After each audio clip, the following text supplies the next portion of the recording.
Bonjour, une mission pour les premières STMG2 en économie. Donc sur le mur collaboratif, vous avez l'habitude, vous allez trouver ce Geniali.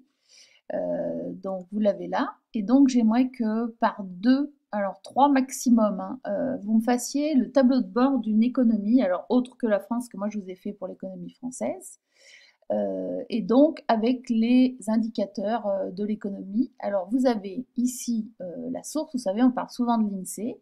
Donc quand vous cliquerez, vous avez une page qui va s'ouvrir avec tous les indicateurs que l'on peut trouver. Donc vous allez me choisir un pays, celui que vous voulez. Bon, si c'était un pays européen, ça serait aussi bien puisque nous allons avoir les élections européennes cette année. Donc vous voyez, vous avez le tableau de bord là de l'économie française avec plusieurs choses. Donc, vous allez choisir les indicateurs. Je veux que vous m'en fassiez quelques-uns quand même. Donc, j'aimerais bien que vous utilisiez cet outil, là, Geniali. Je vous reparle en cours, enfin, je vous explique plus précisément comment ça fonctionne. Donc, vous voyez, moi, j'ai pris une infographie. Vous pouvez, donc, quand vous êtes sur Geniali, alors bien sûr, il faut se créer un compte. Alors, faites attention, toujours, si votre collègue n'est pas là la fois d'après, ça va être compliqué. Donc, quand je suis là, je fais créer un Geniali.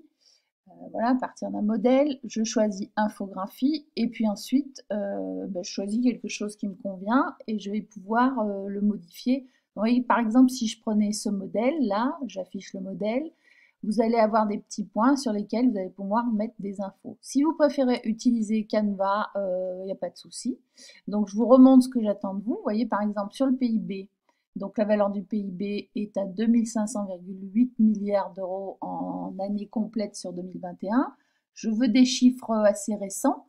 Et surtout, c'est que moi, j'ai juste mis comme indication les chiffres. Par contre, moi, je veux que vous m'expliquiez et que vous soyez capable de me dire ce que c'est que le PIB, la définition de l'inflation, la définition du pouvoir d'achat.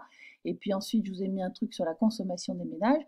Donc, il est assez succinct le mien. Si vous voulez le faire plus développé, ça sera aussi bien. Vous retrouverez donc des indications, les principaux indicateurs économiques sur toujours un dossier de l'INSEE, très intéressant. Et en économie, il faut prendre l'habitude d'aller souvent sur l'INSEE pour voir. Vous pouvez aussi me dire le chômage du pays que vous aurez choisi.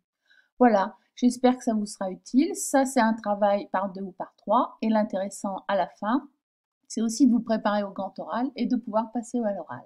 Bon courage à tous!